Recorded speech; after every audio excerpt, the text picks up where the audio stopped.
2024 সালের 5 আগস্ট বাংলাদেশের রাজনীতিতে ঘটে এক ঐতিহাসিক পরিবর্তন। সাবেক প্রধানমন্ত্রী শেখ হাসিনা পদত্যাগ করে দেশ ছেড়ে যাওয়ার পর দেশের হাল ধরেন সেনাপ্রধান ওয়াকারুজ্জামান। তার শান্ত ও দায়িত্বশীল নেতৃত্ব আন্তর্জাতিক মহলেও প্রশংসা কুড়িয়েছে।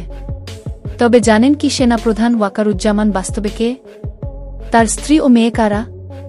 তারা বর্তমানে কি করছেন দেখলে অবাক হয়ে যাবেন আপনি।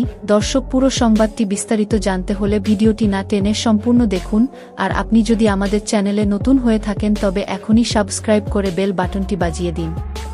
তিনি সেনাবাহিনীতে যোগ দেন 1985 সালে। দীর্ঘ ক্যারিয়ারে অসংখ্য গুরুত্বপূর্ণ দায়িত্ব পালন করেছেন, পদাতিক ডিভিশন থেকে শুরু করে জাতিসংঘ শান্তি মিশন পর্যন্ত। 2024 সালের 23 জুন সেনাপ্রধান হিসেবে দায়িত্ব নেন তিনি। ব্যক্তিগত জীবনে তিনি বিবাহিত বেগম সারাহনাজ কমলিকার সঙ্গে, যিনি শেখ হাসিনার ফুফাত বোন। এই দম্পতির 2 কন্যা, শামিহা রাইসা জামান ও শায়রা ইবনাত জামান, যারা বর্তমানে বিদেশে উচ্চশিক্ষায় ব্যস্ত।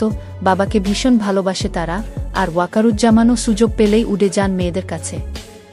আরও একটি চমকপ্রদ তথ্য, তিনি প্রয়াত সেনাপ্রধান মুস্তাফিজুর রহমানের জামাতা। অর্থাৎ দেশের ইতিহাসে 2 সেনাপ্রধানের যোগসূত্র রয়েছে এই পরিবারে। দর্শক, সেনাপ্রধান ওয়াকারুজ্জামানের এই পরিবার নিয়ে আপনার কি মতামত?